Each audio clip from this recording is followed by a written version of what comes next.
Patuloy pa ang pag-aaral na gawing legal ang mga motorcycle taxi bilang pampublikong transportasyon. 2019 pa nang simulan ng pilot study. Ano nang rekomendasyon ng LTFRB? Nakatutok si Joseph Morong, exclusive. Umulan o umaraw, marami ang sumasakay sa mga motorcycle taxi tulad ni Mark na nakatira sa Quezon City at nagtatrabaho sa Mandaluyong. Mas mabilis po. Convenient po kasi sobrang traffic ngayon eh. Kahit nga ang mga dekotse tulad ng estudyanteng si CJ, naiengganyo na rin na mag-motorcycle taxi. Safe naman, depende rin sa driver. Depende sa sitwasyon kasi pag traffic, syempre, kahit pag naghahabol ng oras, traffic, ganun. Kailangan yung mas parang efficient so magmamotor ka. Hindi lamang ang commuters na nakakakuha ng benepisyo sa mga motor. Si Mark siyam na taong tricycle driver at ngayong buwan lumipat bilang motorcycle rider. Mas malaki raw ang kita. Doble po, minsan po triple. Ang mga motor na ginagamit bilang motorcycle taxi bahagi na mahigit 8 milyong motor na nakarehistro sa Land Transportation Office ng isang taon.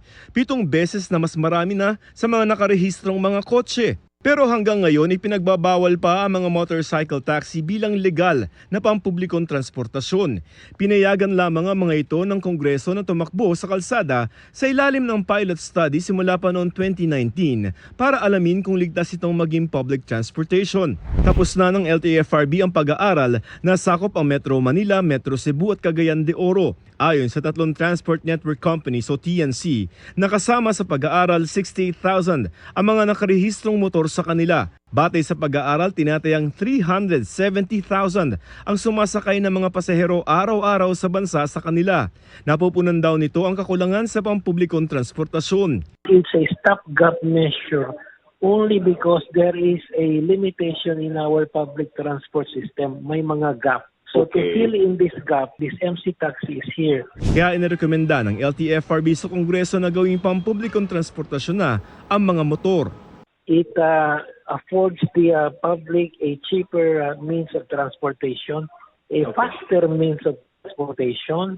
Ang pag-aaral na yan ang isusumite sa Kongreso para sa ginagawang batas para gawing legal na ang mga motor bilang pampublikong transportasyon. Natanggap na ng Kongreso ang pag-aaral. Isa sa mga gustong ipatupad ni House Committee on Transportation Chairman Congressman Romeo Acop ay ang training para sa mga magmo-motorcycle taxi kahit nasa mga kasalukuyang driver na nito.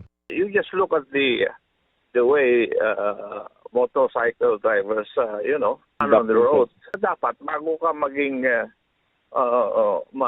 mapasama doon sa motorcycle taxi o motorcycle for hire, dapat may formal training.